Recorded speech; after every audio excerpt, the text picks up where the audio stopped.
You're a professional guy. Right. You're not hard on the eye. Right. You make enough money to afford a place in a car, maybe some disposable income. Right. And like, all right. So what did you come up with on the plus side? Okay, here we go. On the plus side of getting into a serious relationship. Yes. Okay. So you do have the family is a interesting plus, because of course you can still have a family as a single guy, a single parent. But to the point of a 2-parent household, to create that, the possibility to create that, that's an advantage, I think, of getting into a serious relationship. All right. 2, you have you are spending, theoretically, you're spending less money. Because dating, you do tend to spend a lot more money when you're dating. That's just the reality of things. You're taking several women out on dates. You have to, if you like a couple of them seriously, that's 2 to 3 birthdays. That's 2 to 3 Valentines. That's 2 to 3. You know what I mean? So Valentine's Day's coming up fast. things can pile up on you. You know. Yeah. I do want to mention a funny story. So Okay. like when I was younger, my kids were very small. I was paying daycare for 3 kids, and at the time it felt like a ton of money. And I was talking to one of my coworkers at the time, and I'm like, man, I'm paying X amount of dollars a week, for daycare. This is brutal. And he kind of, what are you paying? And I tell him the number, and he goes, yeah, don't worry about it. That's what I'm paying going out on the weekends. So, like, it did put it in a new perspective for me. It's just like, no, seriously, he's like, yeah, man. If I go out Thursday, Friday, Saturday, and do something on Sunday, I've spent that. For real, man. And after that, I kind of reach for things. Because, let's see where the reach goes. It might be a reach around for you. it's their soft advantages, like I guess the theory of you can theoretically have safe sex with just one person, and you're not exposing yourself to different Possible diseases disease and all of that. But what if your wife is smashing other dudes on the side? That's what I'm saying. That's why I'm reaching. Because, you just don't know. Ooh, might have pulled a hamstring there. That's a soft advantage. And I'm not sure when you say like the dating thing versus like the cost of it. Like, I don't know. That's probably about a wash. Or maybe not. I don't know. No, it's not a wash, because we're only talking about a relationship, right? So yeah, regardless of, there's not a lot of financial obligations in a relationship. Yeah, that's right. That comes in a marriage, but in a relationship, it's not so much. She's buying a lot of her own shit in a relationship. I'm the gift guy, the holiday guy, and the going out guy. And you could always do the strategic breakup. Yeah. Always. You could just stop whenever you want to. Yeah. You just go dark and nobody hears from you. You're not spending any money.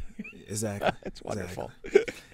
Now, can you brainstorm any other advantages I may have missed?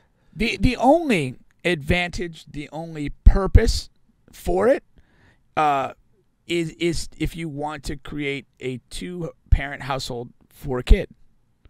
That's the only thing advantage. you can think of. That's it. Yeah. There's no other advantage. There's not. You exist in a situation of like constant turmoil and compromise. Most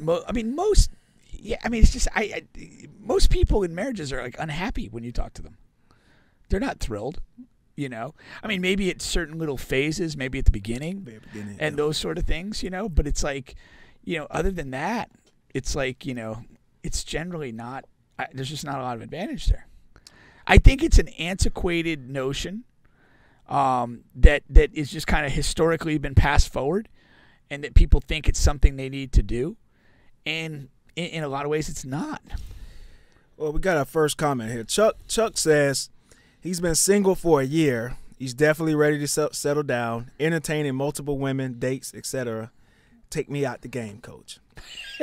I guess that is a thing. Yeah, it can become difficult when you're talking to multiple women, keeping up with them. Like I said, you got multiple birthdays, holidays, things like that. All of the different dates you have to take them out on. But like I circle back to like when you did the poll of women that you talked to and said like you put it out there. What is the benefit of me, Bubba, marrying you? And not one of them, 7, 8 responders, genuinely said anything that benefited you. Right. And I mean, and to me, to my experience, that's typical. Yeah. I mean, generally, marriage serves the woman and not the man. Mm-hmm. And like, there's not a whole lot of advantage for you. And so why would we put ourselves in that? It does not make sense to me. Yeah, and that's what I'm battling because and let me list a battle couple, no more. Let me list a couple of disadvantages. There are a multitude. One of them is legal financial obligation. Well, we're not talking marriage. Remember, just a relationship, serious relationship. Well, then maybe we need to revisit what we were talking about then. What's that? Well, like okay, so. When you're saying what are we defining as a serious relationship? So that is the next step from dating, right? So from dating to serious relationship, that means exclusive.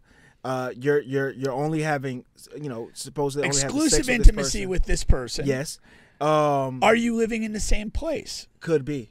Yeah, but that's on required. the short. That's on a short list of to do. But not 100%. You don't necessarily have to. Right, it doesn't necessarily have but to. you can share a living space. Yes. You're presumably intimate exclusively with each other. Yes. Beyond that, what is there?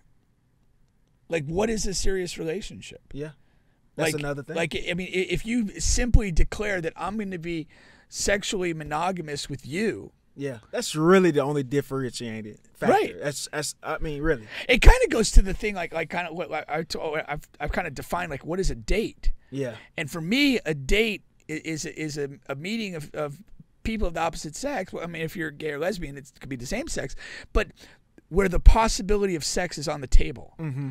Like if you're literally just going with somebody that's a friend or a coworker, and like you're just simply having lunch. That's not a date. Right. But if you're going to eat with somebody or going to do something with somebody that possible sexual interaction is in play, that becomes a date. Now, I almost think you define a relationship by saying that a relationship is defined by mutual agreement to share intimacy only with each other. Yeah. Other than that, like, because everything else is variable. We may live together, we may not. We may have intermingled finances, we may not. Really, that's it. Yeah, really, that is it. Because you spend time together, presumably, and you do activities together. But you do that when you're dating. You and I do activities together, yeah, and so God forbid there's no sexual activity. But that is that. Like you said, everything else is a variable. But I don't know how that plays into my decision. But if you think about this, if that's the core of what a serious relationship is. You are foregoing your opportunity to bang other women. That's what it comes down to. With the extended trust that the other person is going to do the same. Yeah. And that's it. That's pretty much it. I mean, and what is, And that's what it boils So down basically, you're giving up your ability to bang other people for a trust that the other person's going to do the same, which you can't really guarantee. So at that point, there's nothing there. It's not. I'm trying to grasp for something, but I really can't. I can't think of anything. The problem is also, it's because I think like what we talk like what we're not saying in this, and it definitely goes into like a marriage dynamic. But I think the thing is when you if you more broadly refer to a serious relationship, you're almost talking about a pseudo marriage. And what kind of comes with that is that the two people are not just agreeing to having sexual exclusivity with each other, they're also sort of agreeing to accept sort of certain roles and involvement in each other's lives. Right. And it's like, you're the person I'm going to keep communicating with throughout my day, or I'm, every weekend or whatever, there's an expectation that we're going to do something together and we're going to share these experiences together. And I think that's part of it. But do you really want to share those experiences? Yeah, that's true. Carver says coffee is a date. Pink is the new wave. What? I do hear that a lot. Coffee, but coffee without the possibility of sex, that's not a date. It's just coffee. I mean, you can do anything. Like, anything. You could sit in the 7-Eleven parking lot with Slurpees. You could go to Ruth Chris Steakhouse. You could go to the Bahamas together, and it all is defined by, is there the possibility of sex between these two people? Yeah. If there is, then it's a date. If that's completely off the table, it's not a date. Yeah. But so if it's completely off the table, it's simply a waste of time. If it all comes down to the sex thing, women are they're so like they have to have that title, that relationship, that they have to have that, and so they drill it. And I'm not going to say most men, because you see Chuck says he's been single for a year and blah blah blah, but a lot of men they're not clamoring to have this said relationship or said marriage. Right. And so you have the sex, and then you have the kids, the possible thing of the family, 2-parent household. Well, a significant amount of women, and I say this because we don't want to disrespect hoes, because they're important. The significant amount of women, like, they feel more comfortable having intimacy and having sex if they are mentally engaged with the person, if they feel connected to the person. And, if you get the mind, you get the tang. That's kind of the dynamic there. And so they want this relationship because it sort of validates the sex they're having. And that's, I think, where a lot of that goes. And we're in this dynamic where, we're still defined by traditional roles of provider and protector and such like that. And a significant amount of women, they value that in their life. They want a protective guy. They want a provided guy. That's why, like, a lot of times when we've had guests on and we've kind of talked about this thing, like, there's a clear impetus for women to be with men that make at least more money than them. Yeah.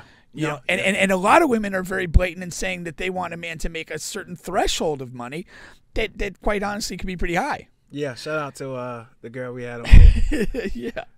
So, but yeah, so I mean, there's a lot of complexity in this, But to me, like, if you look at it as a guy, like, what am I getting out of this? Are you really getting something of value to you? I'm not.